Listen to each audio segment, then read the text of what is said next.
What up, YouTube? You already know. Big Lou, the Latin assassin himself, back one more again with what it do with Big Lou and MZR2. Baby. Got a little Bronx right there. The Trindle boy. He got big Papa, big boy, Campeón del Mundo, aka Champ right there. And Heva somewhere, formerly known as Hey You. Daisy's right here on the floorboard of the passenger side. I just finished having them running them, having them go chase the thing. You know what I mean? They had a hell of a time, and now they're on the recovering stage. Right? It got really hot. Weird weather, man. It was pouring, hailing, raining. You know, now the sun comes out. An hour or two later, it's back to being all gloomy and gray. So, anyways, it's the first time you're coming to the channel. We highly appreciate it if you sub, like, and share the channel here at What It Do with Big Lou and FZR2. You already know, baby.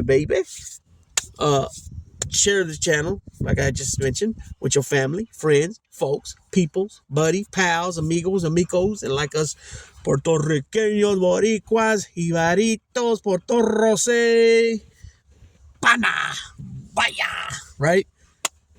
And you do that by hitting that subscribe button, following it up by the bell notification button, boom, and then the selecting all, pop, and you'll be informed each and every time a pre-recorded video like this one here is uploaded. Shorts like the ones on the channel with the American Bullies, or a live stream, which I don't do too many live streams. I need to at some point get back into doing them. But and yeah, so if you do that for the channel and support the channel a little bit more by subscribing, obviously hitting that thumbs up, and then sharing the links with your family, right? Or, you know, I already went through that spiel. If you don't know, first time you come to the channel, we talk about a wide variety of topics here at What It Do with Big Lou. We talk life experience. We talk prison reform. We talk true crimes. We talk prison stories, jail stories from moi, yours truly, the Latin assassin. We talk true crimes, like I already said. We prison stories. We talk sports, basketball, football, baseball, pro boxing, also UFC, which is mixed martial arts. It's a league, right? UFC, Ultimate Fighter Championship. And then we talk pro wrestling, 1984 to 1991-ish.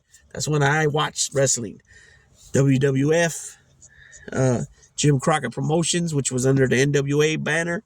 And I used to watch AWA because NWA used to come on ESPN. And I used to get the magazines, Pro Illustrated, what was it called? Pro Wrestling Illustrated, I think it was called. And then I used to get the WWF magazine. My dad used to give me those. So in the Pro Wrestling magazine, that's where I used to always see, WCCW guys. Also Memphis, Lawler. Also Florida Georgia Championship Wrestling, as well as Championship Wrestling in Florida. Also Mid-Atlantic. Also Mid-South, they were all there. And I used to see these wrestlers who most of all of those wrestlers that became big, semi-big, big, and superstars at some point or another ended up on WWF roster or the WCW roster later, or both. All of them. Jake the Snake, Ted DiBiase, Dr. Dusty Williams, Kerry Von Erich, the Freebirds, Hacksaw Jim Duggan, Hacksaw Butch Reed. The list goes on and on and on. You know what I'm saying? And the way wrestling was back then is way different. It was territories. People were loaned out to, and so anyways, we talk about that. We also talk about American Bullies here, right? I did a video on Bronx just 2 days ago. And then also on politics. I got into politics a little bit with videos. I got so much content and videos ready to go. I just got to figure out how to drop them because, like I said, I'm not going to be just doing all political videos. The way it's been going for me since I got back into doing it, since my layoff after my pops passed away, I was sitting okay. I wasn't monetized yet, but I was sitting okay. My numbers were all very high, all with arrows going up, as far as views, watch hours, and subscribers. So I'm trying to get back in the swing of things. I do have over 2,200 subscribers. Thanks again to those subscribers. But the subscribing is not uh, holding up to the actual views, right? And that's because you get most of your subscribers from the shorts, but people don't hit all and don't really watch your channel like that. They might just like that, that short, so they subscribed. Which some people say, oh, it don't matter about subscribers. There's some truth to that and some no truth to that. The truth is that you don't get paid by subscribers, but the fault, what is not true about it is that you need a certain amount of subscribers before you can even go forward anyways with monetization, any of that. So anyways, I just wanted a little spiel about what the channel is. This little thing here is going to be pretty quick. If you guys don't know who that is in that thumbnail, that is John Hinckley Jr. He's the guy who attempted to shoot President Ronald Reagan back in, I think it was 81, right after he got in 81, right after he got he came into office, the 80 election, but it was 81 when he came in, right? He came in defeating Jimmy Carter. So this guy Hinky, he got released 4 or 5 years ago, I think. I'm not sure. I'll tell you, I'm going to read some to you guys, but I'm not really sure when he got released. I know he's been out for about a good 4 or 5 years at least, maybe even 6. Maybe even a couple more than that, but it ain't more than 10. And it's not less than 4 or 5, that's for sure. So he was eventually released after attempting to shoot. I think he even hit Ronald Reagan with the bullet too. So it was a legit attempted murder, right? He was released not too far back, and I guess now he's trying to use his talents as a country singer or country musician. Maybe he don't sing, but he plays, and he's saying that he canceled out cancel culture. You know what I mean? I'm saying this because I want to see what some of you guys are gonna say.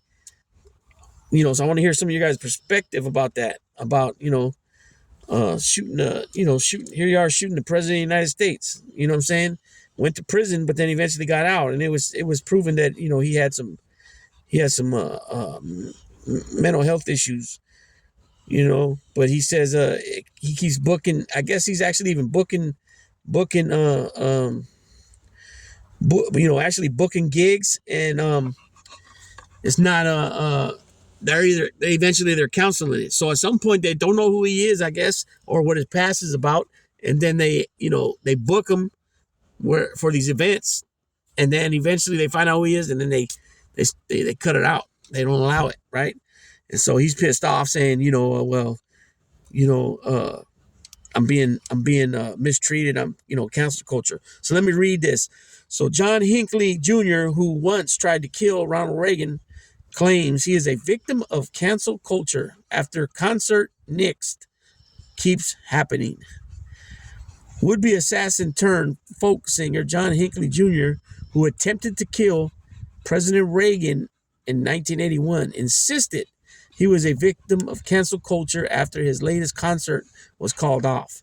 The 68-year-old was scheduled to perform at the Hotel Huxley in Naugatuck, Connecticut on March 30th, 43 years to the day after he attacked Ronald Reagan, but the gig was postponed indefinitely, he told the Post. So, I mean, so you book something on the anniversary of you trying to kill the president of the United States. That's probably got to be strike 3, probably, I guess. I think that's fair to say. I'm a victim of cancel culture, Hinckley said. Opinion. It keeps happening over and over again. Wow. Why excitingly? Let me see. I don't know. Oh, yeah, right here. A message on the venue's Instagram posted last week read, "You guessed it, postponed until further notice. They're killing us here." Hinckley, who releases his songs on YouTube to his 36,000 subscribers, estimated that a dozen of his scheduled performances were canned because owners don't want the controversy. They book me, and then the show gets announced, and then the venue starts getting backlash. He told the post over the phone from his Williamsburg, Virginia home. The owners say cave. Or the owners always cave, excuse me. They cancel it. It's happened so many times. It's kind of what I expect, he added. I don't really get upset. Some of his acts gigs inside appearances in New York, Georgia, Chicago, and Virginia, he said. Hinckley's sold-out debut show in Brooklyn in 2022, scheduled less than a month after he was fully released from court supervision, was nixed for safety concerns after the Market Hotel received backlash.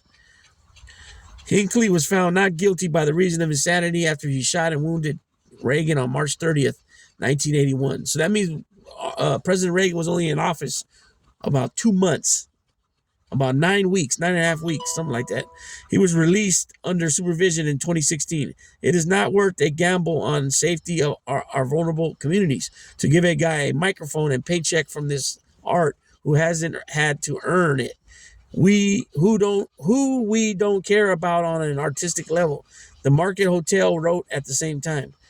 But the almost assassin insisted to the Post, he's nothing like the deranged gunman who shot the 40th U.S. president outside the Hilton in Washington, D.C.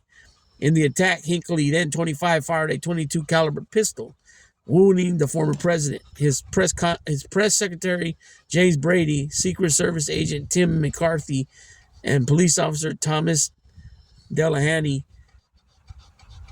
Brady was the most seriously injured of the group, living the rest of his life confined to a wheelchair and becoming a well-known spokesman for gun control before succumbing to his injuries in 2014. The medical examiner ruled his death a homicide. Hinckley was inspired to attack the president after watching Taxi Driver and developing an obsession with actress Jodie Foster, whom he hoped to impress with the shooting. I'm just not the person I used to be. I have a different mindset than I did long, long ago, he said, refusing to elaborate or talk about the assassination attempt. I don't want to dwell on the past, Hinckley added. Let's stay in the present. In June 2022, Hinckley was unconditionally released from court oversight, leading him to try to reinvent himself.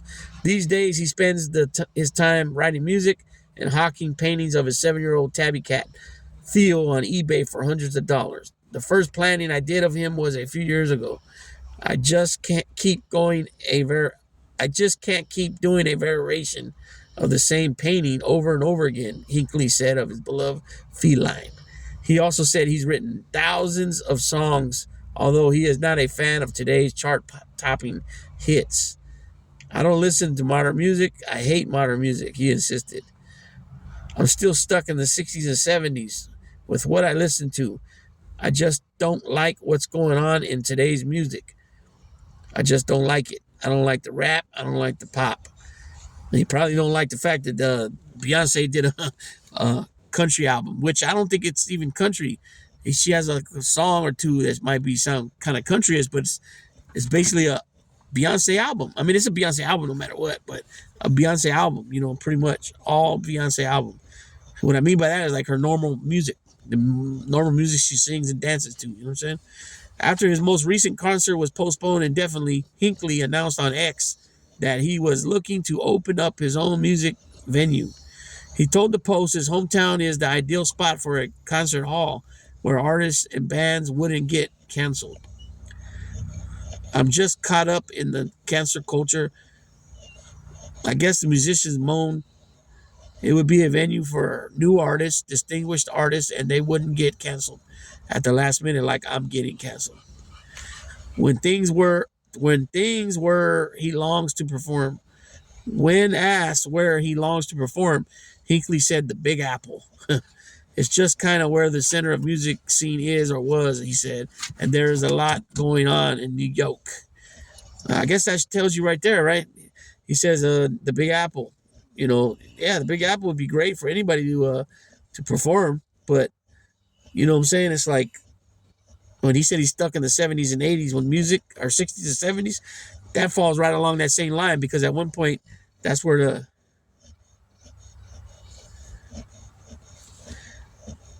that's part of the That's part of the that's like part of it. He's still stuck in 60s and 70s music. So he don't like today's rap. He don't like today's pop. So it's probably one of them, really old fashioned, Converse. Roll your sleeve up on your arm. Your pants, tight. Kind of tight. Wearing derbies. I don't know. I'm just talking a little shit. But what do you guys think about that? Is it just like, well, your past is biting you in the ass? Is it like, I mean, that's definitely true, but is it like that's what happens? That's karma, or that's what happens, or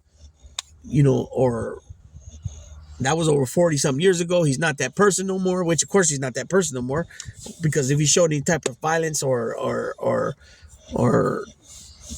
when he went to the board and seen the psychiatrist, psychologist, any of these people he's seen there for mental health, and the board itself, the parole board, if he showed any signs of being deranged or off, like, off the wall, conspiracy theorists, they would have definitely not let him out. So he must have had done some groups, and a lot of groups over the years. He probably got his high school diploma or GED, as well as anger management courses and different substance abuse things. Even though he probably didn't have substance abuse, it always looks good for you to do these things. NAAA meetings, they have them inside. They have a lot of different programs. I don't even know all the names of the self-help groups they got. They got CGA, which is Crime Gang Members Anonymous. That's here in California. But they got another group called GOGI. Like I said, they got NA and AA. They got a lot of religious services. Every religion you can think of, they got it pretty much. So is he rehabilitated all the way? What I find kind of weird is that Ronald Reagan is the former Republican Party of Ronald Reagan is not here no more, right? It's not here. Even though you got McConnell, you got Lindsey Graham. I don't think Lindsey Graham was he wasn't around when Reagan was president. I don't even think Mitch McConnell was there yet when Reagan went out in '89, right? Yeah, and then Bush, the dad, took over. Bush, the dad, took over afterwards. So that was his vice president. So I'm not sure McConnell was there, but Grassley was there. Dick Durbin was there. Patrick Leahy was there. Joe Biden was there. You know what I mean? Hatch from Utah was there. Joe West. What's his name? Joe Wesselman. I forgot his name. He just passed away. Those guys were there. He would definitely be. Ronald Reagan would definitely be disappointed in this Republican Party now, for sure, right?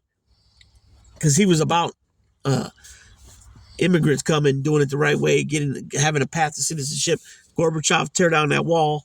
You got Trump saying, "Oh, these NATO countries don't pay." Yes, sir. Say we don't pay. Oh, you're not going to protect us against Russia? You didn't pay? You're delinquent? No, we won't protect you. And quite frankly, they can do whatever the hell they want to do with you. What? That is insane. What is that all about? It's like night and day now. So I don't know. Ronald Reagan would definitely be upset of what's going on now, especially what happened at the Capitol. And I think Ronald Reagan would have denounced this shit for sure. But back to Hinckley. What was his reason for shooting Ronald Reagan? He said that he watched the movie The Taxi. You know what I mean? But that was it. That was the only reason. Or was he experiencing mental health issues at the time that drove him that way? I don't know, right? I don't know. And where's he sitting now with that? I don't know. So, could they be, it's probably on top of all that. If they do have them, they might be worried about the backlash from people because of having them there. But there's people on the other side as well that will remember. People will remember things from both sides of the aisle and take care of things their own way, whatever way they want to. And there can be violence. You know what I'm saying? And maybe it's something to do with that. I don't know. But anybody that listens to this video and watches, If you don't mind, give me your perspective. What you think about John Hinckley Jr. and him trying to become a country singer, and he says that he's a victim. He's currently a victim to cancel culture. He keeps getting canceled out every stop he tries to make for a entertainment show. You know what I'm saying? So what do you think it is? Let me know, peoples. That being said, Big Lou, tapping out. Baby, baby.